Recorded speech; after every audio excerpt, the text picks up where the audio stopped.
चांद लो ये स्टोरी लिखी है गुजराती फेमस राइटर काजल ओधा वैद्य ने, जो कि प्यार और इमोशन से भरी हुई है। चांद लो का मतलब होता है बिंदी, और आज हम इसी मूवी को एक्सप्लेन करने वाले हैं। कहानी की शुरुआत कुछ इस तरह होती है। दिवाली का माहौल होता है, चारों ओर पटाखों की आवाज गूंज रही है, खुशियां महकती दिख रही है, और दूसरी ओर एक साज सजावट से भरे घर में दो अलग अलग कमरों में अपने दर्द को समेटने की नाकाम कोशिश करती हुई दो औरतें, मीरा और आस्था।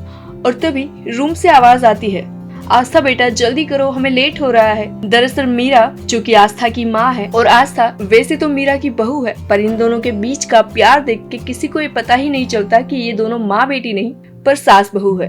वैसे मूवी में ये बात बहुत देर से पता चलती है, पर हम आपको यही बता देते हैं। आज दिवाली है। आस्था और मीरा पार्टी में जाने के लिए रेडी हो रहे हैं। मीरा जो कि एक कॉलेज में प्रोफेसर है और उसके साथ उसका दोस्त तपस भी वही प्रोफेसर है जिसने दिवाली की पार्टी रखी होती है, और ये दोनों वही जाने के लिए रेडी हो रही है। पार्टी में पहुँचते हैं। ये पार्टी एक गजल पार्टी होने वाली है। आस्था को गजल बिल्कुल पसंद नहीं है। वहीं मीरा जो खुद लिखती भी है और जिसे गजल बहुत पसंद है, और तपस जो कि मीरा का दोस्त है, उसने ही ये पार्टी ऑर्गेनाइज की है और उसी ने मीरा के फेवरेट गजलकार को पार्टी में बुलाया होता है। पार्टी में पहुंचते ही आस्था अपना मुंह बना लेती है, वैसे भी उसे गजल में इंटरेस्ट है ही नहीं। वहीं दूसरी ओर मीरा उस आवाज में खो सी जाती है। पार्टी में एंटर होते हैं, तपस उनका वेलकम भी करता है, पर मीरा का सारा ध्यान गजल की ओर होता है। आस्था माहौल संभाल लेती है और तपस को गले लगा के दिवाली भी विश करती है। तपस दोनों को अंदर ले जाता है, पर आस्था का मूड वैसे भी खराब होता है। वो गजल के लफ्ज सुन के इमोशनल हो जाती है और भाग के बाहर चली जाती है। मीरा भी उसके पीछे चली जाती है, उसे देखने की वो ठीक है कि नहीं, पर उसे रोता देख वो वापस से आ जाती है। और ये सारी सिचुएशन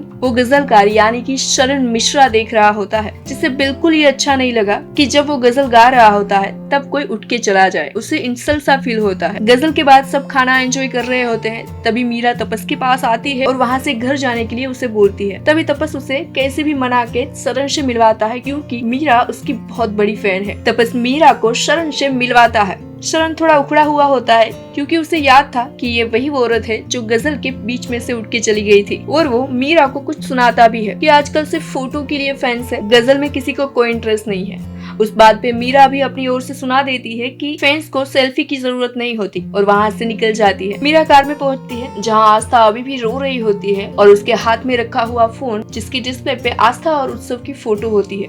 दरअसल उत्सव है वो आस्था का पति है, उसकी डेथ हो गई है शादी के कुछ वक्त बाद ही। घर पे पहुँचते ही दोनों अपने अपने कमरे में चले जाते हैं। मीरा अपने कमरे में सोने की कोशिश करती है, करवटें बदलती है, पर उसे नींद नहीं आती। खड़ी होकर आस्था के कमरे में जाती है। आस्था को सुकून से सोते देख वो मुस्कुराती है और उसका फोन लेके चेक करती है। दरअसल आस्था मैसेज करके आज भी उत्सव से बात करती है। उसका रिप्लाई देने के लिए उत्सव तो नहीं है, पर इस तरह शायद वो अपने इमोशन बयां कर रही होती है। मैसेज में लिखा होता है कि वो खुश रहने की तो बहुत ट्राई करती है, पर कुछ न कुछ ऐसा हो जाता है जिससे वो सैड हो जाती है, और उसे देख के माँ भी सैड हो जाती है, और ये मैसेज देख के मीरा भी रोने लगती है। दूसरी सुबह मीरा का रूटीन होता है सुबह का नाश्ता बनाना और रेडियो पे गजल सुनना, और दूसरी ओर आस्था जिसे गजल्स बिल्कुल पसंद नहीं है, फिर भी मीरा की वजह से उसे रोज ये बर्दाश्त करना पड़ता है। इन दोनों की चॉइसेस अलग है, फिर भी एक दूसरे को ऐसे पसंद करते हैं, इतना प्यार करते हैं कि कोई बता ही नहीं सकता कि ये दोनों माँ बेटी नहीं पर सास बहू है। अगले सीन में देखते हैं कि मीरा तपस के साथ कॉलेज में होती है, जो आस्था को लेके बात कर रहे होते हैं। मीरा तपस से बोलती है आस्था की बहुत टेंशन होती है, ना किसी से मिलती है, ना बातें करती है, ना पढ़ाई, ना ही उसे कॉलेज आना है। तपस उसे सुझाव के तौर पे बोलता है तुम उसे कॉलेज लेके आओ,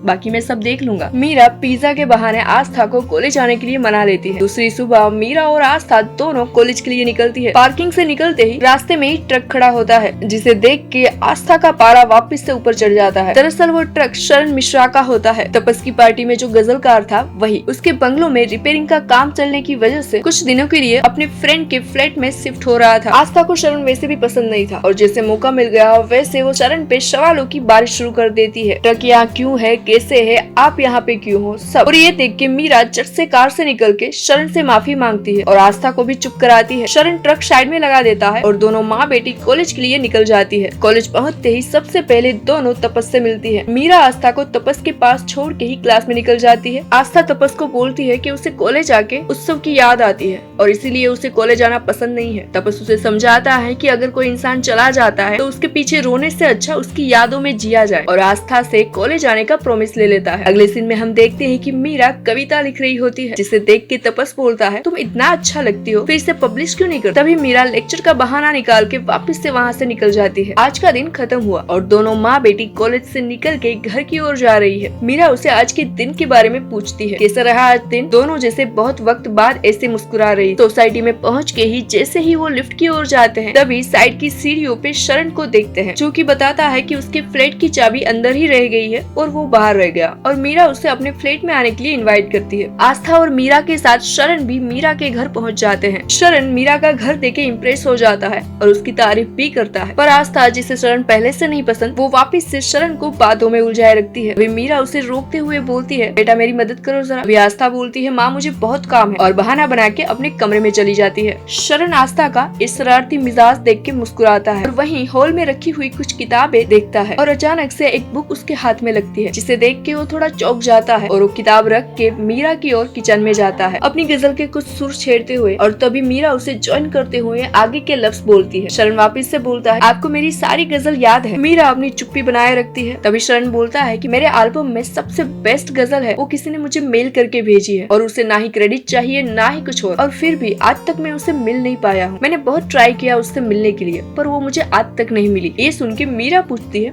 आपको कैसे पता कि वो एक स्त्री है। तभी शरण बोलता है, इतने नाजुक इमोशन सिर्फ एक स्त्री के हो सकते हैं, और कहता है कि उसने एक नई गजल मेल की है, जिसे वो आजकल में ही कंपोज करने वाला है, और अपना फोन निकाल के उस गजल के कुछ लफ्ज सुनाता है, जिसे सुन के मीरा चुप हो जाती है। दरअसल उस बुक में जो गजल लिखी होती है, उसे देख के ही शरण चौंक जाता है, और उसी बात को कंफर्म करने के लिए शरण यहाँ वापस से अपनी गजल सुनाता है, और मीरा के एक्सप्रेशन देख के कुछ हद तक वो समझ भी जाता है। मीरा की चुप्पी देख के वो बोलता है कि इस औरत ने अकेले जीना तो पसंद किया है, पर अपने इमोशन को, अपने अकेलेपन को ऐसे शब्दों में ढाला है। और शरण कहता है कि मुझे इस औरत से मिलना हो तो क्या करना चाहिए। तभी मीरा उस बात को टालने के लिए उसे चाय थमा देती है, और आस्था को भी कॉफी देने के लिए उसके रूम में चली जाती है। कॉफी दे के आते ही मीरा शरण से पूछती है, चाय कैसी रही। शरण बोलता है, ऐसे ही चाय पिलाओगे तो एडिक्ट हो जाऊंगा। तभी मीरा कहती है, एक फैन के लिए और क्या चाहिए। और इसी तरह शरण मीरा से उसका नंबर भी मांग लेता है। शरण के जाते ही आस्था रूम से बाहर निकलती है और कहती है, रोज नाश्ता के बहाने आएगा, किसी दिन टिफिन सर्विस भी चालू करवा देगा। मीरा आस्था को चिढ़ाने के लिए पूछती है कि कल नाश्ते में क्या बना। तभी आस्था चिढ़ के बोलती है कि जाओ उसी से पूछ के आओ। अगले सीन में हम देखते हैं रोज के रूटीन की तरह मीरा अपना काम कर रही होती है, पर आज रेडियो पे गजल नहीं चल रही, उसकी जगह शरण अपना रियाज कर रहा होता है अपने फ्लैट में, जो कि मीरा के फ्लैट के एग्जैक्ट ऊपर है। मीरा जो कि शरण को रोज रेडियो पे सुनती है, वो आज शरण को लाइव सुन रही है। इससे अच्छी सुबह मीरा के लिए क्या हो सकती है, पर आस्था के लिए ये तो सिर दर्द ही था। रेडियो हो या लाइव, उसे गजल बिल्कुल पसंद नहीं थी। खैर आगे बढ़ते हैं। मीरा नाश्ता लेके आस्था के हाथ में थमा देती है और कहती है कि जाओ शरण को दे के आओ। सोचो जो इंसान आपको पसंद ही नहीं है, उसके लिए सुबह सुबह नाश्ता लेके जाना। आस्था झट से मना कर देती है। मीरा बोलती है, ठीक है फिर मैं जाती हूँ। आस्था बोलती है, माँ आपको पता है मैं आपको जाने नहीं दूंगी। फिर भी, और वो मीरा के हाथ से ट्रे लेके निकल जाती है। आस्था नाश्ता लेके शरण के घर पे पहुंचती है। शरण जैसे ही दरवाजा खुलता है, सीधा अंदर आके बोलती है, फटाफट नाश्ता कर लो, मुझे लेट हो रहा है। वहाँ वापस दोनों के बीच बहस छिड़ जाती है और शरण गुस्सा ना होके इस बचकाने बिहेवियर का मजा लेता है। आस्था के जाते ही शरण मीरा को मैसेज करके बोलता है, ऐसे ही नाश्ता भेजते रहोगे तो मैं अपने घर जाऊंगा ही नहीं। उस पे मीरा का रिप्लाई होता है कि मैं वहाँ भी भेज दूंगी। शरण कहता है, आप भी मुझसे थक गए क्या एक ही दिन में। और ऐसे ही दोनों के बीच चिट चैट चालू रहता है। दूसरी ओर जैसे जैसे दिन निकल रहे हैं, आस्था के गुस्से का ज्वालामुखी धीरे धीरे पिघल रहा होता है। शरण के साथ बच्चों जैसी रहती आस्था धीरे धीरे उसके लिए अपने दिल में सॉफ्ट कॉर्नर बना लेती है। साथ में मूवीज देखते हैं, म्यूजिक सीखते हैं, मजाक मस्ती करते हैं, और आस्था को ऐसे खुश देख के मीरा भी बहुत खुश होती है। और एक रात को वापस से मीरा आस्था का फोन चेक करती है। रोज की तरह आस्था आज भी उत्सव को मैसेज करती है, पर इस बार मीरा आस्था के मैसेज देख के रो नहीं पड़ती, पर उल्टा मुस्कुराती है। आस्था जो कि उत्सव को बताती है कि कैसे वो शरण के साथ खुश रहती है और धीरे धीरे शरण को पसंद करने लगी है। और ये सीन यही खत्म हो जाता है। दूसरे सीन में हम देखते हैं कि मीरा कॉलेज के लिए निकल रही होती है, तभी शरण सामने से भाग के आता है, जिसे रियाज के लिए जाना है, पर क्योंकि उसका ड्राइवर नहीं आया है और 2 टैक्सी ने कैंसिल भी किया है, तो मीरा से लिफ्ट मांगता है और मीरा उसे कार में बिठा लेती है। रास्ते में मीरा शरण से थैंक यू बोलती है, क्योंकि वो आस्था को इतना खुश रखता है। तभी शरण बोलता है कि ये समझ लीजिए कि आपकी चाय का कर्ज उतार दिया। ऐसे ही स्वीट कन्वर्सेशन चल रही होती है। तभी शरण शरण पूछता है आस्था का कोई बॉयफ्रेंड नहीं है क्या? मीरा एक मैच्योर लेडी की तरह अपनी चुप्पी बनाए रखती है। शरण समझ जाता है कि ये क्वेश्चन मीरा को पसंद नहीं आया। फिर भी वो बोलता है मेरा मतलब है कि उसकी उम्र के उसके दोस्त होने चाहिए, अपनी खुद की पर्सनल लाइफ होनी चाहिए और आपकी अपनी भी पर्सनल लाइफ होनी चाहिए। ये सुन के भी मीरा टस से मस नहीं होती, एक मैच्योर लेडी की तरह बिहेव करती है और कहती है आपका स्टॉप आ गया। शरण समझ जाता है कि उसने लाइन क्रॉस करी है, उसके लिए सॉरी भी बोलता है और कहता है मैंने तो सिर्फ अपनी राय दी है। अगले सीन में हम देखते हैं कि सोसाइटी में कोई फंक्शन है जिसका इनविटेशन मीरा के घर पे आया होता है। वो देख के आस्था का खुराफाती दिमाग चलता है और वो पटेल अंकल को फोन लेके कुछ बताती है। पटेल अंकल को फोन करके बताती है कि सोसाइटी फंक्शन के लिए शरण मिश्रा को बुलाया जाए और सोसाइटी के कुछ लोग शरण के घर पहुंच जाती है उसे इनवाइट करने के लिए, जो शरण को ना ही जानते हैं ना ही पहचानते हैं। डोरबेल बजते ही शरण दरवाजा खोलता है। सामने सोसाइटी के सेक्रेटरी और उनके साथ 2-3 लोग भी होते हैं जो कहते हैं कि हम आपके बहुत बड़े फैन हैं और आज के सोसाइटी के फंक्शन में आपको जरूर आना है और अपनी गजल सुनानी है। तभी शरण के फोन में आस्था का फोन आता है और पूछती है क्या इनविटेशन मिला? शरण बोलता है कि ये शरारत तुमने की है, मैं बिल्कुल नहीं आने वाला। दूसरी ओर मीरा कॉलेज कैंटीन में होती है और अपने लिए चॉकलेट पेस्ट्री मंगाती है। तपस ये देख के कहता है कि आज बहुत खुश दिख रही हो। मीरा कहती है हाँ बिल्कुल, क्योंकि आस्था खुश है और वो खुश है तो मैं भी खुश हूँ। और आगे बोलते हुए कहती है जब से शरण ऊपर के फ्लैट में रहने आया है तब से आस्था एकदम चेंज हो गई है, हंसती है, खेलती है, मुस्कुराती है। तपस बीच में ही रोक के बोलता है उसे कॉलेज ले आने का आइडिया मेरा था। वो खुश है क्योंकि वो कॉलेज आती है, अपने दोस्तों से मिलती है, पढ़ाई में ध्यान रहता है। आइडिया मेरा था और क्रेडिट सारा शरण को। फिर भी मीरा रुकती नहीं है और शरण की तारीफों के पुल बांधती रहती है और तपस मीरा का ये बदला हुआ अंदाज देख के मुस्कुराता है। रात को सोसाइटी के फंक्शन में सभी आ जाते हैं और शरण का वेट कर रहे होते हैं, पर शरण तो आने से रहा। तभी मीरा वहाँ गजल गाना स्टार्ट करती है और आपको बता दे ये गजल वही है जिसकी सिर्फ कुछ लाइनें शरण ने मीरा को सुनाई थी। मीरा की आवाज सुन के सभी दंग रह जाते हैं और उसकी तारीफ करने लगते हैं और मीरा की ये आवाज शरण भी सुन लेता है और नीचे आ जाता है और मीरा को गजल में साथ देते हुए उसकी ओर आगे बढ़ता है। इन दोनों के सुर का मेल आस्था बस देखती रह जाती है। गजल खत्म होते ही मीरा की आंखों में आंसू होते हैं क्योंकि ये सिर्फ गजल नहीं थी पर उसकी फीलिंग भी होती है। शरण बोलता है इस गजल को कंपोज करने के लिए मैं कब से ट्राई कर रहा हूँ, पर आपने जो कंपोज किया फैंटास्टिक, और साथ में बोल भी देता है, लिखा भी अच्छा है, ऐसे ही गाते रहिएगा। और वहाँ से वापस निकल जाता है। आप लोग भी समझ ही गए हो, मतलब ये गजल जो भी शरण को मेल करके भेजता है वो कोई और नहीं पर मीरा ही होती है और इस बात को लेके शरण यहाँ पे कंफर्म हो जाता है। दूसरी सुबह पूजा घर पे आती है। आपको बता दी कि पूजा कोई और नहीं है पर आस्था की बहन है, क्योंकि मीरा कॉलेज की पिकनिक के लिए एक दिन के लिए बाहर जा रही है और आस्था घर पे अकेला महसूस ना करे और उसको कंपनी मिल जाए, इसलिए मीरा ने ही पूजा को घर पे बुलाया होता है। रात को पूजा वाइन की बोतल और 2 ग्लास लेके आती है, जिसे देख के आस्था शॉक हो जाती है, पर पूजा कैसे भी उसे मना ही लेती है। धीरे धीरे बोतल खाली हो रही है। आस्था और पूजा नशे में धुत हो रही है। पूजा आस्था को म्यूजिक लगाने बोलती है और आस्था अपने मोबाइल में शरण की गजल सुनाती है। पूजा भी शरण की फैन होती है और कहती है कि मुझे शरण से मिलना है। आस्था उसका हाथ पकड़ के शरण से मिलवाने ले जाती है। नशे में ही आस्था शरण के घर पहुंच जाती है। शरण जैसे ही दरवाजा खोलता है उसे सामने आस्था दिखाई देती है और पूछता है कि तुम इस वक्त यहाँ क्या कर रही हो और तुम्हारी माँ कहाँ पे है? उस पे आस्था कहती है माँ पिकनिक के लिए बाहर गई है। शरण कहता है तुम्हारी माँ बाहर है और तुमने शराब पी है? आस्था बताती है क्योंकि मेरी बहन पूजा को तुमसे मिलना था इसलिए हम आए हैं, और वहीं बेहोश हो जाती है। शरण उसे उठा के उसके घर ले जाता है और उसे सोफे पे सुला देता है। पूजा वहीं होती है और कहती है प्लीज इसके बारे में किसी को मत बताना। शरण उससे पूछता है तुम इसकी बहन हो ना, तो फिर तुम अपनी मम्मी के साथ क्यों नहीं रहती हो? उस पे पूजा बोलती है मैं तो अपनी मम्मी के साथ ही रहती हूँ। पूजा को समझ आ जाता है कि शरण को शायद पता नहीं है, इसलिए वो क्लियर करती है कि आस्था और मीरा माँ बेटी नहीं बल्कि सास बहू है। आस्था की शादी के 1.5 साल बाद ही उत्सव की डेथ हो गई थी और मीरा भी छोटी एज में विडो हो गई और मीरा ने अपनी सारी लाइफ उत्सव के लिए बिता दी। सुन के शरण वहाँ से गुस्से में निकल जाता है। सुबह आस्था का नशा उतरते ही बोलती है कि शरण माँ को सब बता देगा। उस पे पूजा बोलती है कि नहीं, उसे बताना होता तो वो पहले ही बता देता। तभी शरण का मैसेज आता है और उसे कहता है जिंदगी बहुत खूबसूरत होती है, जैसे पुनर्जन्म होता है वैसे ही पुनर्प्रेम भी होता है। और आगे कहता है कि वो कल रात के बारे में किसी को कुछ नहीं बताएगा। ये देख के आस्था बहुत खुश हो जाती है। शायद शरण अपनी लाइफ को एक और मौका देने के लिए आस्था को इंस्पायर कर रहा होता है, पर आस्था इसे कुछ और ही समझ लेती है। अगले सीन में हम देखते हैं कि मीरा घर पे आती है और आस्था जैसे छोटे बच्चे की तरह उसे लिपट जाती है और कहती है माँ मुझे आपसे बहुत सारी बातें करनी है। और वो उसे बोलती है कि पापा के जाने के बाद आपको कोई पसंद नहीं आया क्या? मीरा ये सुन के सोफे से उठ जाती है, पर आस्था अपनी ही धुन में उसे वापस बिठा के बोलती है जो उसे शरण ने बोला। वही पुनर्प्रेम वाली बात। ये सुन के मीरा बहुत कुछ समझ जाती है और आस्था को ऐसे खुश देख के उसे गले लगा लेती है। आज रात को वापस मीरा आस्था के मैसेजेस देखती है, जिससे वो कंफर्म हो जाती है आस्था की फीलिंग्स को लेके। सुबह चाय पीते हुए मीरा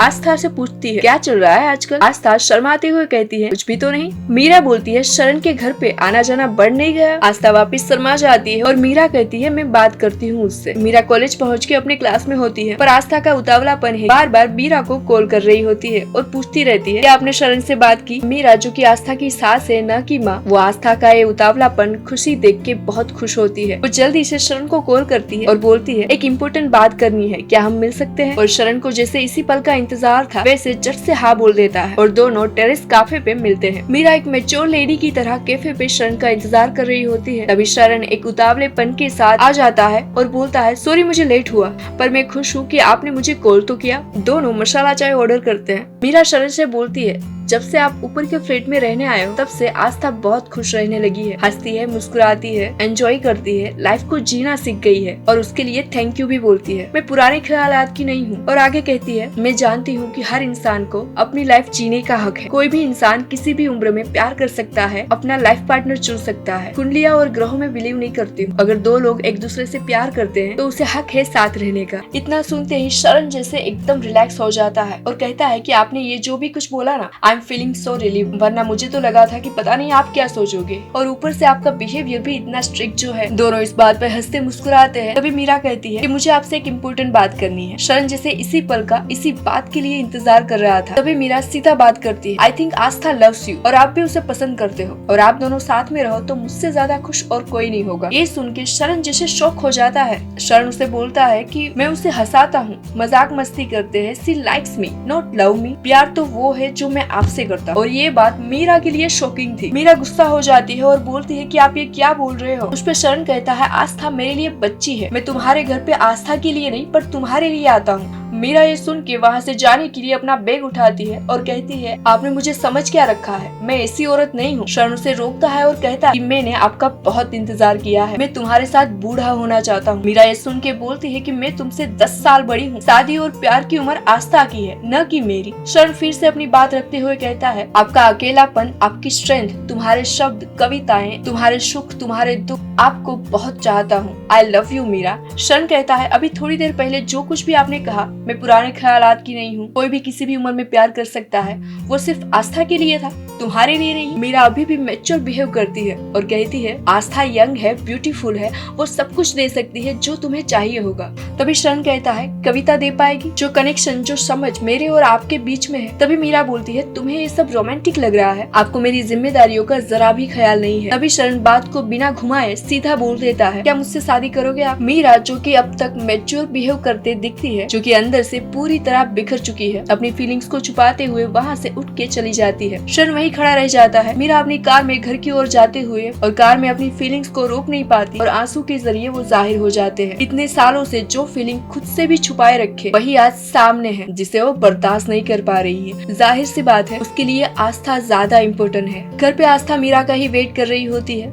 मीरा के आते ही उससे पूछती है माँ आपने शरण से बात की? उसे इग्नोर करते हुए खाने की बात करती है और वो समझ जाती है कि शरण का जवाब क्या रहा होगा और वो मीरा को गले लगा लेती है और कहती है वैसे भी मुझे आपको छोड़ के कहीं नहीं जाना। रात को मीरा आस्था के कमरे में ही उसे अपनी गोद में सुलाते हुए बैठी है। तभी शरण के मैसेज आते हैं और मीरा उसे मैसेज करके बोलती है will you please stop messaging me. यहाँ शरण हार के मैसेज करना बंद कर देता है। दूसरी सुबह शरण मीरा के घर पहुँच जाता है। मीरा जैसे ही दरवाजा खोलती है सामने शरण को देखती है। वैसे वो आज शाम के कॉन्सर्ट के लिए दोनों को इनवाइट करने आया होता है, पर मीरा मना कर देती है। आस्था उठ जाएगी, उसे वापस दुखी नहीं देखना चाहती। शरण कहता है उसे जितना जल्दी पता चले उतना ही अच्छा है, कभी खुद के बारे में भी सोच लिया करो आप। जाते हुए कहता है भाई की सिहाई से बहुत लिख ली है, अभी इश्क की कलम आजमा के देखो। वैसे इस मूवी में बहुत सारी ऐसी शायरिया और शब्द का इस्तेमाल हुआ है। शरण वहाँ से चला जाता है। मीरा वहीं सोफे पे खुद के दिल के हाथों हारती देख रही होती है। इसके बाद 3 जिंदगियों में तूफान सा शुरू हो गया होता है। यादों की भीड़ में जैसे खो गए होते हैं। पहले और आज में बहुत फर्क आ गया था। में रखे हुए इमोशन जाहिर जो हो गए थे। जब मन और दिल दोनों अलग अलग राह पे हो, यही होता है। एक तरफ मीरा जो कि अपने ही इमोशन को खुद से ही छुपाए रखा था, वो फीलिंग्स, वो प्यार उसे सामने से मिल रहा है। दूसरी ओर आस्था छोटी उम्र में विधवा हुई लड़की सबके जाने के बाद एकदम अकेली पड़ गई थी। शरण के आने के बाद एक नई उम्मीद जगी थी, भी यह खत्म हो रही थी। शरण का हाल भी वही था। मीरा को चाहता तो है, पर मीरा जो कि उसके प्यार को एक्सेप्ट नहीं कर पा रही है। इसे ही एक दिन आस्था मीरा की ऐसी चुप्पी देख के बोलती है, क्या कोई हार्ट ब्रेक थोड़ी हुआ है? मुझे समझ आ गया है कि वो सिर्फ अट्रैक्शन था। नादान थी जो मुझे समझ नहीं आया, और वो मैच्योर था इसलिए वो समझ गया। उसके बाद मीरा वापिस से शरण के घर पहुँचती है, उसे रिक्वेस्ट करती है कि प्लीज आप आस्था को अपना लो। फिर शरण कहता है, कोई 70s की फिल्म नहीं चल रही, तुम त्याग की देवी बनो, इससे 3 लाइफ बर्बाद होगी। मीरा आप खुद के हाथों हारती दिखाई देती है। कहती है कि जब उसे पता चलेगा कि मेरी वजह से आप उसे, सोच के भी मुझे डर लगता है। शरण कहता है कि आप दोनों की कंपैरिजन नहीं हो रही, यहाँ मेरे इमोशन की हो रही है। आई लव यू। मीरा वापिस से समझाती है उसे। शरण गुस्सा हो जाता है और कहता है, मैं तुमसे प्यार करता हूँ, तुमने अपनी आधी लाइफ डिनाइल करने में निकाल दी है, तुम्हारे साथ जीना चाहता हूँ। ये सुन के मीरा वहाँ से जाने लगती है। तभी शरण कहता है, मैं तुम्हारा इंतजार पूरी लाइफ करूंगा। मीरा जैसे ही घर पे पहुँचती है, आस्था उसी का वेट कर रही होती है और उसे पूछती है, कहाँ गए थे आप? मीरा बहाना बनाती है कि यही हवा खाने बाहर गई थी। तभी आस्था कहती है, मुझे पता है कि आप शरण के घर गए थे। गुस्से में बोलती है, मुझे प्यार और दया का फर्क पता है, मुझसे दया खा के शादी करे वो मैं बर्दाश्त नहीं करूंगी, और मेरे लिए खुद की डिग्निटी छोड़ के दूसरों के पास जाके मेरे लिए रिक्वेस्ट मत किया करो। अगले सीन में हम देखते हैं कि मीरा तपस के पास जाती है और उसे पूछती है, क्या मुझे शादी कर लेनी चाहिए? बस ऐसे अचानक से मीरा के ये सवाल सुन के रुक जाता है। कहता है, हाँ, पर किसी से डर के नहीं, ना ही किसी से भाग के। मीरा कहती है, मैं कुछ समझी नहीं। तपस कहता है कि तुम सब समझती हो, बस एक्सेप्ट नहीं कर पा रही हो। इस साल की इस फ्रेंडशिप के बाद तपस अच्छे से मीरा को जानता था, इसीलिए उससे सीधी तरह से अपनी बात कहने का तरीका भी पता था। मीरा अच्छे से समझ गई थी उसकी बात, और उसके लिए एक्सेप्ट करना बहुत मुश्किल था। मीरा घर आके खुद को नॉर्मल दिखाने का ट्राई करती है। आस्था समझ जाती है, कहती है कि मूड अच्छा नहीं है, अच्छा दिखाने का नाटक करने की जरूरत नहीं है। जानती हूँ आपके और शरण के बीच क्या बात हुई है। समझाती है कि शरण मुझसे अलग है, उसे मेरे जैसी नादान लड़की फ्रेंड की तरह पसंद होगी। लाइफ पार्टनर के लिए मैच्योर, सुलझी हुई, उसके जितनी या उससे बड़ी औरत की जरूरत है। आस्था मीरा की ये बात सुन के इमोशनल हो जाती है और उसे कहती है, उसने तुम्हें इमोशनल किया क्या? उस पे आस्था कहती है कि माँ बी प्रैक्टिकल, उसने मुझे नहीं किया इमोशनल, मैं समझती हूँ, गलत नहीं है, वो अलग है, अलग सोचता है और अलग चाहता भी है, तो उसमें गलत क्या है? मीरा ये सुन के कहती है कि तुम तो बड़ी हो गई हो। आस्था कहती है, मैं आपको प्यारी हूँ इसलिए अच्छी लगती हूँ। भी डोरबेल बजती है, आस्था दरवाजा खोलती है एंड ऑफ कोर्स दरवाजे पे शरण होता है। शरण अंदर आता है। आस्था उसे पूछती है, सीधा कॉन्सर्ट से आ रहे हो क्या? शरण कहता है कि सोचा गर्मा गर्म मसालेदार चाय मिल जाए। आस्था मीरा को चाय बनाने के लिए बोलती है, मीरा चाय के लिए मना करती है। आस्था कैसे भी उसको मना लेती है। मीरा चाय बनाने जाती है, आस्था और शरण भी उसके पीछे ही जाते हैं। आस्था कैसे भी फोन का बहाना बना के वहाँ से निकल जाती है ताकि शरण और मीरा बात कर सके। शरण मीरा का हाथ पकड़ लेता है और कहता है, प्रॉब्लम क्या है मुझसे? मीरा कहती है, अब कुछ पहले जैसा नहीं रहा, सिचुएशन बदल गई है, कुछ भी पहले जैसा नहीं है। शरण बिना कुछ बोले वहाँ से निकल जाता है। वो मीरा की बात करने के लिए तपस से मिलता है। तपस उसे समझाता है कि वो डर गई है, कि वो तुम्हें हार ना कह दे। शरण कहता है, इसमें डर किस बात का? उस पे तपस कहता है, के लिए तुम्हें पास्ट में जाना होगा, उससे अच्छा है कि तुम उसे फ्यूचर की ओर ले जाओ। मीरा जानती है या नहीं, पर तुम्हारे लिए प्यार मैंने उसकी आंखों में देखा है, और तुम उसकी लाइफ का आखिरी टर्न हो। अगर ये टर्न उसने नहीं लिया तो पूरी लाइफ अकेली रह जाएगी। शरण उसे इस बात के लिए थैंक यू बोलता है और वहाँ से निकल जाता है। अगले सीन में हम देखते हैं कि मीरा और तपस बात करते दिखाई देते हैं। तपस पूछता है कि फाइनली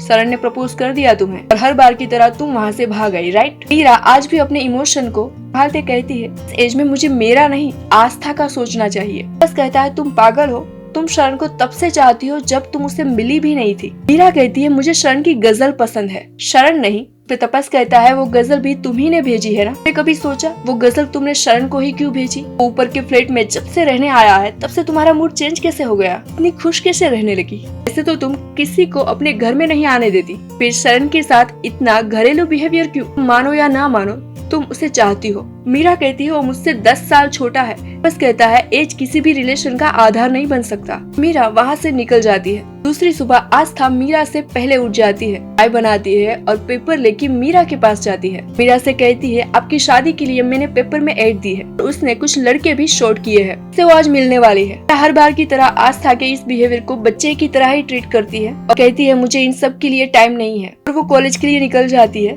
वे आस्था कहती है मैं अपनी शादी से पहले आपकी शादी करा के रहूंगी। मीरा रेडी होकर कॉलेज के लिए निकलती है और उसे लिफ्ट में वापस से शरण मिल जाता है। शरण वापस से उससे फ्लर्टिंग चालू करता है, एटलीस्ट उसे बात करने के लिए बोलता है, पर मीरा उसकी ओर देखती भी नहीं है। शरण लिफ्ट बंद कर देता है, उसे मनाने की ट्राई करता है। तभी लिफ्ट वापस से खुलती है और बाहर खड़े लोग दोनों को ऐसे देखते रहते हैं। मीरा वहाँ से निकल जाती है और उसके पीछे शरण भी निकलता है। बिल्डिंग के बाहर आते ही शरण मीरा का हाथ पकड़ लेता है। मीरा का ध्यान ऊपर की ओर जाता है जहाँ पे आस्था इन दोनों को ऐसे देख रही होती है। मीरा अपना हाथ छुड़वा के जैसे तैसे वहाँ से निकलती है। अगले सीन में हम देखते हैं आस्था और मीरा दोनों कॉलेज में होते हैं। आस्था जिन जिन लड़कों से मिली मीरा की शादी के लिए उनके बारे में तपस से बात करती है। तपस कहता है कि ये सब तो मजाक है, जब तक तुम अपनी लाइफ का फैसला नहीं कर लेती तक मीरा अपने बारे में नहीं सोचेगी। आस्था कहती है माँ अपने बारे में कभी नहीं सोचेगी, उनको अब वही करना होगा जो मैं कहूँगी। अभी मीरा वहाँ पे आ जाती है। आस्था उसे कहती है मुझे वर्कशॉप है, आप घर पे जाइए, मैं बाद में आऊंगी। मीरा घर पे पहुँचती है और शरण जैसे उसी का इंतजार कर रहा होता है। मीरा के पीछे ही उसके घर में आ जाता है। मीरा कहती है मैंने मना किया है ना, जब मैं अकेली हूँ मेरे घर मत आया करो।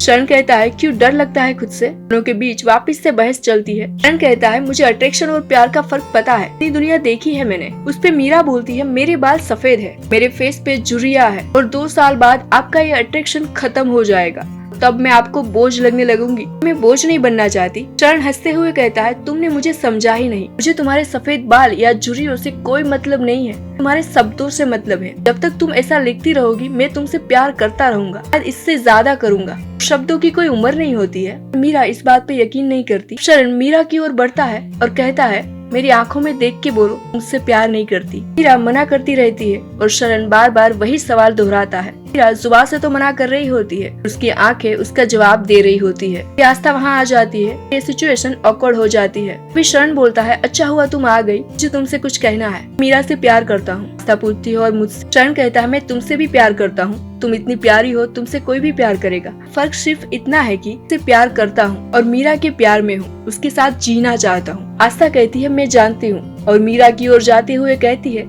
आपने मुझे सच क्यों नहीं बताया, मैं बहुत चांस दिए थे ना आपको। उस दिन रात को किसके मैसेजेस आ रहे थे मुझे पता था। उस दिन भी पूजा का कॉल नहीं आया था और आप दोनों बात कर सको इसलिए मैं चली गई थी। मैंने तो अपने प्यार की बात आपसे की ना, आपने क्यों नहीं की मुझसे। मैंने तो आप पे ट्रस्ट किया था क्योंकि मैंने आपको अपनी माँ समझा था, आपने मुझे अपनी बेटी समझा ही नहीं, इसीलिए कुछ नहीं बताया। यहाँ आस्था गुस्सा हो जाती है क्योंकि मीरा ने उससे अपनी फीलिंग्स के बारे में नहीं बताया। वहाँ से चली जाती है। मीरा रो पड़ती है और शरण से कहती है कि आपने मेरा आखिरी रिश्ता भी तोड़ दिया। शरण कहता है अच्छे रिश्ते कभी टूटते नहीं है, वो हर्ट है को उसे बताना चाहिए था। मीरा कहती है क्या कहती मैं उसे, इस उम्र में मुझे प्यार हुआ है। अगले सीन में हम देखते हैं कि आस्था रिवर फ्रंट पे होती है, अपनी यादों में सबसे बातें करती है। उसे कहती है कि क्यों चले गए। फिर उत्सव कहता है प्लीज तुम अकेली नहीं हो, तुम्हारे पास माँ है, मेरे पास तो वो भी नहीं है, मैं भी तो अकेला हूँ तुम्हारे बिना। आस्था कहती है वापिस आ जाओ। तभी उत्सव कहता है जरूर आऊंगा, तक मेरी माँ का ख्याल रखना, उसे अपने लिए जीना नहीं आता, उसने आधी लाइफ मेरे लिए निकाल दी, जब उसके लिए जीने का वक्त आया तब मैंने उसका साथ छोड़ दिया, मेरा ही सफर खत्म हो गया, तुम उसका ख्याल रखना। आस्था कहती है तुम माँ की चिंता मत करो। सब कहता है मुझे पता है उसके लिए तुम हो, मेरी कमी तुमने पूरी की है, मेरी बस इतनी ख्वाहिश है कि जो बची कुची जिंदगी है मेरी माँ की वो दिल से जिए, खुद के लिए जिए, किसी और के लिए नहीं। आस्था उसे प्रॉमिस करती है कि वो लाइफ वो मीरा को देगी। अगले सीन में आस्था शरण के घर पहुंचती है और कहती है शादी करोगे मेरी माँ से, मैंने ट्राई किया पर तुम्हारी माँ मान नहीं रही है। आस्था कहती है वो मना करे, तुम कुछ नहीं करोगे क्या, तुम्हें ही सब कुछ करना पड़ेगा, कुछ जीना तुम्हें ही सिखाना होगा। दूसरी ओर मीरा तपस को फोन लगा के बोलती है कि ये घर बेच के उसे कहीं चले जाना है। अभी आस्था को घर आते देख मीरा फोन रख के उसे पूछती है कहाँ गई थी तुम, मुझे तुम्हारी फिक्र हो रही थी। आस्था कहती है उत्सव के जाने के बाद बेटी कहा था पर बेटी समझा नहीं। मीरा कहती है बेटी ही समझा है। आस्था नाराज है क्योंकि मीरा ने उससे अपनी फीलिंग छुपाई। मीरा कहती है मेरी बेटी अकेली हो और मैं अपने बारे में सोचूं, जीने का हक पहले तुम्हारा है। आस्था बोलती है नहीं आपका है, 20s की लेडी की तरह नहीं, खुद की लाइफ के लिए थोड़ा सेल्फिश बनो। मीरा कहती है मेरे लिए तुम्हारी लाइफ से ज्यादा कुछ इम्पोर्टेंट नहीं है। आस्था कहती है माँ लाइफ ने पहली बार आपकी दहलीज पे पाँव रखा है, आओ जी लो अपनी जिंदगी। मीरा आस्था को वही बोलती है उसने शरण और तपस को कहा, वो उससे 10 साल छोटा है, समाज क्या कहेगा, लोग क्या सोचेंगे। भी आस्था कहती है कि आपने पूरी लाइफ लोग क्या कहेंगे, समाज क्या सोचेगा इसी में निकाले हैं। जब आप पूरी लाइफ अकेले रहे, स्ट्रगल कर रहे थे, इन समाज को कोई फर्क नहीं पड़ा था। समाज वालों को, लोगों को सिंगल वुमन अकेले रहे वो मंजूर है, उसके साथ अफेयर कर सकते हैं। वही सिंगल वुमन अगर शादी करे तो उनको तकलीफ है। मुझे ऐसे समाज से कोई फर्क नहीं पड़ता, ना ही आपको पड़ना चाहिए। मैं आपके साथ हूँ। मीरा कहती है इस उम्र में शादी। आस्था मुस्कुराते कहती है तो लिव इन में रहो, सही ना लगे तो फिर से मेरे साथ। और उसे हक करके कहती है उत्सव और मैं दोनों यही चाहते हैं कि आप अब खुद के लिए जियो। एंड फाइनली शरण और मीरा की शादी हो जाती है। मीरा के इमोशन और अपने समाज की सिंगल वुमन को लेके जो सोच है वो प्रेजेंट करती है मूवी यही खत्म होती है। इसके मुताबिक हर इंसान को हर उम्र में अपने लिए जीने का, प्यार करने का अधिकार है। कैसा लगा आपको ये चांदलो मूवी का एक्सप्लेनेशन? हमें कमेंट करके जरूर बताइएगा। ऐसे ही मूवी एक्सप्लेनेशन, रिव्यू, अपडेट के लिए फिल्मी प्लेनेट को सब्सक्राइब जरूर कीजिएगा। नेक्स्ट आपको कौन सी गुजराती मूवी का एक्सप्लेनेशन चाहिए वो कमेंट कर सकते हैं। मिलते हैं अगले वीडियो में। Bye bye.